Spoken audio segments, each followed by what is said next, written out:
So when it comes to cardio and resistance training, it really depends on the person's goal. First of all, you have to look at what their goal is. If their goal is to run for long term, like 5K, 10K, if they're looking at building their endurance, then obviously cardio is the go-to. And cardio, there's so many different cardio options, and it's about creating a cardio option that is suitable for the client as well.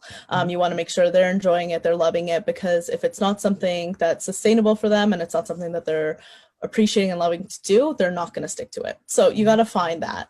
If their goal is more fat loss or strength training or just building more strength in terms of that, or building a certain type of physique, I go for more resistance training. Also, that is the go-to also for fat loss, and use cardio as more of an additional tool. I never use it as a prime means of training. It's more of an additional tool to kind of help them